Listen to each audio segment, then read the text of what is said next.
राहुल को हमेशा से ही अपनी साली प्रिया बहुत पसंद थी, क्योंकि प्रिया दिखने में बहुत खूबसूरत थी। इसीलिए राहुल जानबूझकर आए दिन प्रिया से हंसी मजाक किया करता था। प्रिया बहुत ही भोली थी और अपने जीजा के हंसी मजाक को समझ नहीं पाया करती थी। इसी का फायदा उठाकर राहुल प्रिया से हमेशा मजाक किया करता था। ऐसे ही एक दिन अचानक राहुल अपनी पत्नी निधि को लेकर उसके मायके जाता है। तभी प्रिया अपने दीदी और जीजा दोनों के लिए नाश्ता लेकर आती है और राहुल मजाक करते हुए बोलता है, अरे प्रिया, मम्मी नजर नहीं आ रही, कहाँ गई? जीजा जी, मम्मी तो मौसी के साथ हरिद्वार गई हैं और मम्मी को आने में थोड़ा समय लगेगा, कम से कम 1 हफ्ता। अच्छा, तो मतलब तुम घर पर अकेली हो? अरे नहीं नहीं जीजा जी, मैं अकेली नहीं हूँ, बल्कि भैया घर पर ही हैं। पर आप जानते हो ना कि भैया का ऑफिस रहता है, इसीलिए सुबह भैया निकल जाते हैं और शाम को ही आते हैं और मैं अकेले पूरा टाइम घर में अकेली ही रहती हूँ। अच्छा, तो मतलब दिन में तो घर पर अकेली रहती हो, तो पीठ पीछे अपने बॉयफ्रेंड को घर पर आराम से बुला सकती हो मस्ती करने के लिए। जीजा जी, पहली बात तो ये कि मेरा कोई बॉयफ्रेंड नहीं है और दूसरी बात ये कि मस्ती करने के लिए मैं अपने दोस्तों के साथ बाहर जाती हूँ। अरे मेरी प्यारी साली साहिबा, मैं जिस मस्ती की बात कर रहा हूँ वो बाहर नहीं, घर के अंदर ही होती है। लगता है तुम मेरी बात समझी नहीं। कौन सी मस्ती जीजा जी, जरा खुलकर बोलिए, मुझे कुछ समझ नहीं आया कि आप क्या कहना चाहते हो। अरे प्रिया, तुम उनकी बातों पर ध्यान मत दो, तुम्हें तो पता ही है इन्हें घटिया घटिया मजाक करने की कितनी गंदी आदत है। और राहुल, मैंने तुम्हें समझाया था ना कि मेरे घर पर जाना तो मेरी बहन से भी कुछ फालतू का हंसी मजाक मत करना, लेकिन एक तुम हो जिसे मेरी बात समझ में ही नहीं आती। अरे यार, तुम इतना गुस्सा क्यों कर रही हो? मेरी साली है प्रिया, और जीजा साली के बीच में थोड़ी हंसी मजाक तो चलता रहना चाहिए भाई। फालतू की बातें करती हो तुम भी। ऐसे ही थोड़ी देर बाद प्रिया किचन में जाकर अपनी दीदी और जीजा के लिए खाना बनाती है। तभी मौका देखकर राहुल किचन में आता है और प्रिया के साथ बेशर्मी भरी हंसी मजाक करता है और बोलता है, और बताओ साली साहिबा, सब्जी में क्या पसंद है तुम्हें?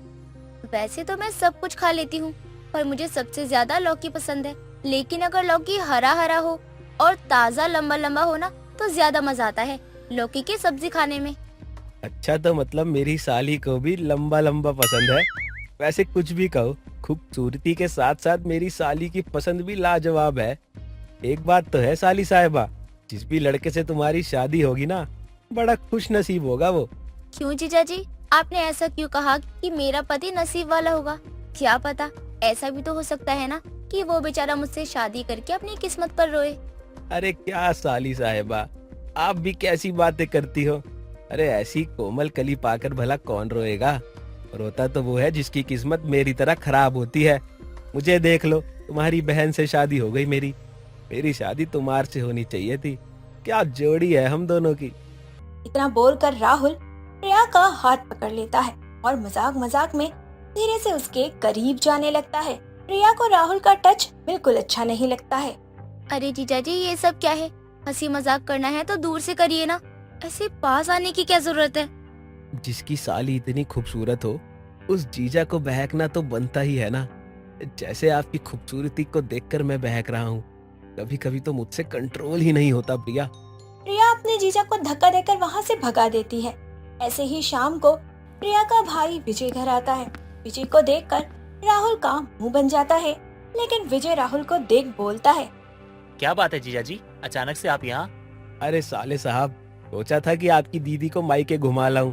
यहाँ आकर पता चला कि मम्मी जी तो घर पर ही नहीं है। इसलिए मैंने और निधि ने सोचा कि अब हम यहीं रुक जाते हैं जब तक मम्मी नहीं आती। तो क्या है ना, बार बार आना जाना अच्छा नहीं लगता यार। चलिए कोई बात नहीं जीजा जी, अगर आपको यहाँ रहना है तो आप रह सकते हैं, और आपको किसी भी चीज की कोई जरूरत हो ना तो आप ना मुझे बता देना। हाँ हाँ ठीक है विजय, तुम मेरी चिंता मत करो। ऐसे ही थोड़ी देर बाद सभी लोग बैठकर डिनर कर रहे होते हैं। इसी बीच राहुल बार बार प्रिया से गंदे घटिया मजाक कर रहा होता है। ये देखकर विजय को अच्छा नहीं लगता, लेकिन बेचारा चाहकर भी कुछ बोल नहीं पाता। ऐसे ही अगले दिन विजय के साथ राहुल की बहन निशा उनके घर पर आती है और निशा को देखकर राहुल कहता है, अरे निशा, तुम यहाँ क्या कर रही हो? अरे भैया, वो दरअसल मुझे रास्ते में विजय मिल गया था और विजय जबरदस्ती मुझे यहाँ खींच लाया। बार बार कह रहा था कि घर चलो घर चलो। मैं भी विजय को मना नहीं कर पाई। अरे जीजा जी, कुछ दिनों के लिए निशा को भी रहने दीजिए ना, हम सभी को अच्छा लगेगा। और वैसे भी घर में अकेले रहते रहते पूरा घर काटने को दौड़ता था, और आप सबके साथ निशा भी रहेगी तो अच्छा लगेगा। अच्छा ठीक है, जब तक मम्मी जी नहीं आती तब तक हम सब यहीं रहेंगे। अब क्या था, विजय मौका देखकर बार बार निशा से राहुल के अंदाज में ही हंसी मजाक करने लगता है। ऐसे ही निशा सोफे पर बैठी टीवी देख रही होती है। इसी बीच विजय आता है और निशा का हाथ पकड़ लेता है और बोलता है, वाह क्या कोमल हाथ है तुम्हारे। जिस दिन तुम्हारी शादी होगी ना, सच कह रहा हूँ, मेरा दिल टूट जाएगा, बहुत रोऊंगा मैं। अरे ऐसा क्यों? अरे मेरे जीजा की बहन ही इतनी खूबसूरत है, मैं क्या ही बोलूं। तुम इतनी खूबसूरत हो ना कि तुम अगर किसी और के हाथ लग गई तो मुझे बहुत बुरा लगेगा। विजय तुम भी ना सच में बहुत मजाक करते हो। अरे निशा, तुम मेरी हर बात को मजाक में क्यों बदल देती हो? मैं सच में तुम्हारी तारीफ कर रहा हूँ, क्योंकि तुम मुझे बहुत अच्छी लगती हो। तुम्हारी खूबसूरती देखकर ना मैं खो सा जाता हूँ, मन तो करता है तुम्हें खा जाऊं। इतना बोलकर विजय निशा के करीब जाने की कोशिश करता है। तभी निशा विजय को धक्का मारकर पीछे करती है और बोलती है, विजय अपनी लिमिट मत क्रॉस करो। तुम्हें क्या लगता है कि तुम अपनी ऐसी बेशर्मी वाली हरकतों से मुझे इम्प्रेस कर पाओगे? अरे मैं तुम जैसे लड़कों को अच्छे से जानती हूँ, जो कि रिश्तों की आड़ में हम जैसी मासूम लड़कियों के साथ गंदा गंदा मजाक करते हो। अरे निशा, लगता है तुम बुरा मान गई। तुम जैसा सोच रही हो ना, ऐसा कुछ भी नहीं है। विजय निशा को सॉरी बोलता है और वहाँ से चला जाता है। ऐसे ही थोड़ी देर बाद राहुल भी प्रिया से उल्टे पुल्टे मजाक कर रहा होता है। राहुल के हंसी मजाक से अब बहुत ही ज्यादा अनकंफर्टेबल हो गई थी, लेकिन बेचारी भोली और सीधी थी और इसीलिए कुछ कह नहीं पा रही थी। लेकिन ये सब देखकर विजय का गुस्सा बढ़ता चला जा रहा था। ऐसे ही थोड़ी देर बाद जब सब लोग साथ बैठकर डिनर कर रहे होते हैं, तो इसी बीच विजय निशा को अपने हाथों से खाना खिलाता है और बोलता है, ओ मेरी निशा, जरा मेरे हाथ से खाना खाकर तो देखो।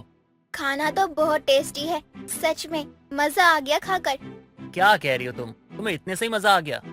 अरे असली मजा क्या होता है तुम्हें अब मैं बताता हूँ। विजय बार बार निशा के साथ उल्टे पुल्टे मजाक करता है। ये देख राहुल को गुस्सा आता है और वह विजय से बोलता है, विजय, लगता है तुम बेशरम हो गए हो। अरे शर्म नहीं आती किसी लड़की के साथ ऐसे भद्दे मजाक करते हुए? और निशा मेरी बहन है और एक भाई के सामने तुम उसकी बहन को इतना गंदा गंदा बोल रहे हो। अरे जीजा जी, क्या हो गया आपको? वैसे भी जीजा की बहन के साथ मजाक करना हक बनता है मेरा, तो मैं वही कर रहा हूँ। हाँ, मैं जानता हूँ तुम्हारे पास मजाक करने का पूरा हक है। इसका मतलब ये नहीं कि तुम रिश्तों की आड़ में अपनी मर्यादा भूल जाओ। वाह जीजा जी वाह, जब आपकी बहन की बात आई तो आपको मर्यादा याद आ रही है, लेकिन जब मेरी बहन की बात थी तब आपको ये सब याद नहीं आया? आप मेरी बहन के साथ क्या क्या करते हो, कितने गंदे मजाक करते हो, उसे टच करने की कोशिश करते हो, वो सब मुझे दिखाई देता है। छोटा हूँ लेकिन समझता सब कुछ हूँ। अगर कोई मेरी बहन के साथ कुछ गलत करेगा तो चुप बैठकर मैं देखूंगा नहीं। हाँ भैया, विजय बिल्कुल सही कह रहा है। और विजय ने मेरे साथ जो कुछ भी किया है वो सिर्फ एक नाटक था, ताकि आपको हम दोनों सबक सिखा सके। आपको क्या लगता है कि हम दोनों को पता नहीं है कि आप जानबूझकर प्रिया के साथ कितने गंदे मजाक करते हैं? हाँ, हम जानते हैं कि आप दोनों का रिश्ता ही कुछ ऐसा है जिसमें हंसी मजाक चलता है, पर हमें हमेशा जीजा साली के बीच होने वाली हंसी मजाक को एक लिमिट में ही रखना चाहिए, ताकि सामने वाले को बुरा ना लगे। विजय और निशा की सिखाई हुई सीख से राहुल को समझ आ जाता है कि उसने जाने अनजाने प्रिया के साथ बहुत गलत किया। इसीलिए राहुल सबके सामने प्रिया से हाथ जोड़ माफी मांगता है और प्रिया राहुल को माफ कर देती है और आगे से फिर कभी राहुल प्रिया के साथ मजाक नहीं करता है। शकुंतला की बहू पूजा की अभी कुछ ही दिन पहले नई नई शादी हुई थी। पूजा अपने मायके से ही कोई काम करना पसंद नहीं करती थी, तो भला ससुराल में वो इतनी जल्दी काम काज कैसे कर लेती। एक रोज हॉल में बैठी पूजा फोन चला रही होती है। वहीं शकुंतला के काफी समय पहले अपनी बहू से पानी मांगा हुआ होता है, लेकिन इससे पूजा को कोई फर्क नहीं पड़ता। क्या हुआ माँ जी, फोन ही तो चला रही हूँ, आप मुझे ऐसे घूर क्यों रही हैं? मैं तुझे इसलिए घूर रही हूँ क्योंकि मैंने तुझे काफी समय पहले एक गिलास पानी लाने को बोला था, लेकिन तूने मुझे अभी तक पानी दिया नहीं है। माँ जी, आप देख रही है ना, मैं फोन चला रही हूँ। अरे मुझे तो फोन चलाने का समय भी नहीं मिलता। कहाँ मैं 24 घंटे फोन चलाती थी, यहाँ आने के बाद मुझे 24 मिनट भी फोन चलाने को नहीं मिलता। वो तेरा मायका था और ये तेरा ससुराल है। माँ जी, आप खुद भी तो उठकर पानी ले सकती हैं। इतनी बड़ी बात नहीं है जो आप मुद्दा बना रही है। पूजा की बात सुनकर शकुंतला खुद ही किचन में जाकर पानी पीती है और जैसे ही बाहर आती है तो वो देखती है कि उसकी पड़ोसन विमला घर पर आई है। अब शकुंतला अपनी पड़ोसन विमला से कहती है, अच्छा हुआ जो तू आ गई। और बता कैसी है और यहाँ अचानक कैसे आना हुआ? मैं तो बस यूं ही आ गई। तू किचन में क्या कर रही है? लगता है तेरी बहू के होते हुए भी तुझे किचन में काम करने जाना पड़ रहा है। अरे तू मेरी बहू की बात ही ना कर तो अच्छा है। उसे तो कोई काम ही धंधा नहीं आता है, और आता भी है तो वो करना नहीं चाहती है। मैं तो इसे कह कर थक गई हूँ, बहू कुछ काम कर ले, बहू कुछ काम कर ले, लेकिन ये है कि सुनने का नाम ही नहीं लेती है। माँ जी, मैं घर का सारा काम करती हूँ और कुछ काम तो आप भी कर सकती हैं, जैसे पानी लेना, खुद से नहाने जाना, खुद वॉशरूम जाना। कहीं तेरी बहू तुझसे काम तो नहीं करवा रही? अरे राम राम शकुंतला, कैसी है तेरी बहू? अरे धत, ऐसा कुछ नहीं है। तू भी कहाँ से इसकी बातों में आ रही है? इसे देख रही है? जब तू आई है जब से यहीं बैठ के फोन चला रही है। इसमें अगर थोड़ी सी भी शर्म होती तो ये कुछ काम धंधा नहीं करती। अभी माँ जी, आपको ऐसा लगता है कि मैं काम चोरी कर रही हूँ, तो जैसा आपको सही लगे वो कीजिए। इतना कहने के बाद पूजा वहाँ से उठकर कमरे में चली जाती है। पूजा के जाने के बाद विमला शकुंतला से कहती है, अरे शकुंतला, तेरी बहू का इतना मूड क्यों खराब है? सब ठीक तो है ना? सब ठीक है, लेकिन ये जब से आई है ना तब से कोई काम ही नहीं कर रही है। मैं इसे कह के थक चुकी हूँ बिल्कुल। अरे तू सास है, तुझे अपनी बहू से काम कराना ही होगा। अगर वो काम नहीं कर रही तो तू किस बात की सास है? तू बिल्कुल सही कह रही है, मुझे सास बनना ही होगा। कब तक मैं बहू बहू करती रहूंगी? विमला तो शकुंतला को भड़का जाती है, लेकिन अब शकुंतला देर शाम अपनी बहू को बिना बात सुनाने लगती है। शाम के 7 बजे तक ना खाना बनकर तैयार हो जाना चाहिए, और तेरा आलसपन ना मुझे बिल्कुल भी नहीं चाहिए। माँ जी, आपको पता है ना, खाना बनाने में मुझे 2 घंटा लगता है और अभी 6 बज रहे हैं। 8 बजे से पहले खाना नहीं बन सकता। जब तुझे पता है कि खाना बनाने में तुझे 2 घंटे लगते हैं, तो तुझे पहले से तैयारी करनी चाहिए थी ना। माँ जी, मेरा भी अपना समय है। पूरे दिन कुछ ना कुछ करती रहती हूँ, थक जाती हूँ तो आराम की जरूरत होती है। शकुंतला अपनी बहू को धीरे या फिर जोर से जैसे भी बोलती, उसे कोई फर्क नहीं पड़ रहा था, क्योंकि पूजा की वह उसकी सास शकुंतला से ज्यादा पूजा को हर वक्त ताने दिया करती थी।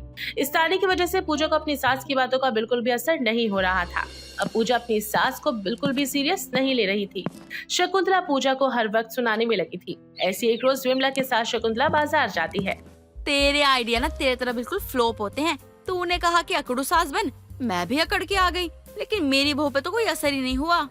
अरे तेरी बहू तो ढीठ निकली है, इतना सुनाने के बाद भी वो काम ही नहीं कर रही है।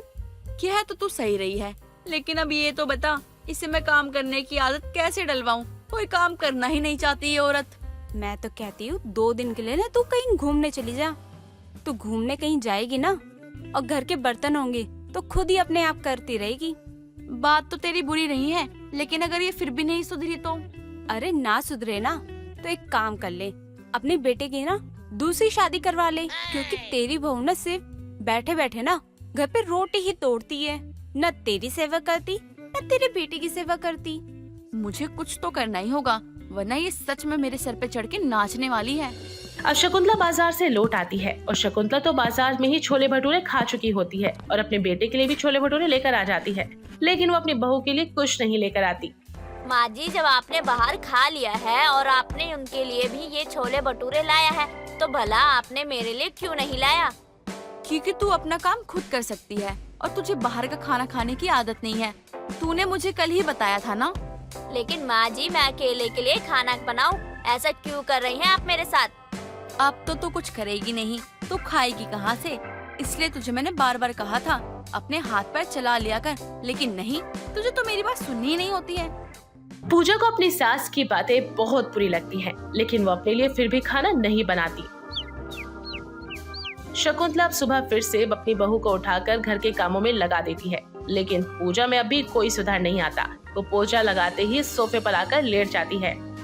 हाय तौबा, माँ जी कितनी गर्मी है, इस गर्मी में तो मेरी जान ही निकल जाएगी।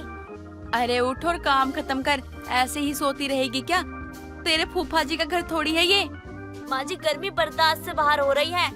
पूजा का तो ये रोज का काम था, थोड़ा काम करना और ज्यादा आराम करना, और इसलिए शकुंतला हर वक्त पूजा पर चिल्लाती रहती थी।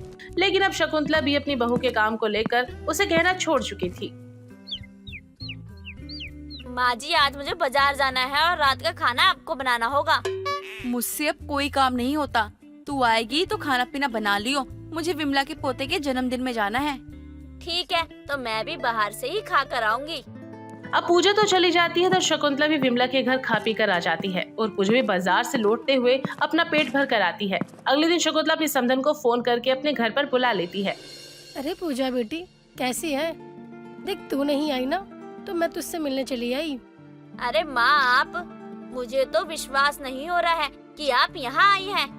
अरे समधन जी, बताया होता तो मैं रोहित को भिजवा देती आपको लेने के लिए। आइए आइए बैठिए। माँ बैठो, मैं आपके लिए चाय नाश्ता लेकर आती हूँ। इतना कहने के बाद पूजा किचन में चली जाती है और दोनों समधन एक दूसरे के गले मिलकर बहुत खुश हो रहे होते हैं। अरे समधन जी, देखिएगा अब मेरी बेटी कैसे काम करती है। बस इसे काम सिखा कर जाइए यहाँ से, वरना तो मैं कह कहकर थक चुकी हूँ। बहू कुछ तो कर ले। अब घर का एक एक काम यही करेगी, देख लेना अब। पूजा भी अपनी माँ के आने के बाद सारा काम अपनी सास के रोक टोक के बिना ही कर रही थी। ये देखकर शकुंतला को बहुत खुशी होती है। बहू क्या बात है, जब से तेरी माँ आई है तब से तो बिना बोले ही काम कर रही है। माँ जी मुझे पहले भी ऐसे ही काम करना था, लेकिन मैंने ही अपने मन को बांध कर रखा था। देख बेटा, मेरे जाने के बाद ना मुझे कोई शिकायत नहीं आनी चाहिए तेरी। देर से ही सही लेकिन पूजा काम करना सीख जाती है और ये सब देखकर शकुंतला को बहुत अच्छा लगता है कि उसकी बहू अब घर के काम सीख चुकी है और वो बिना बोले ही घर के काम भी कर लिया करती। अब पूजा की माँ के जाने के बाद भी वो काम करती ही रही।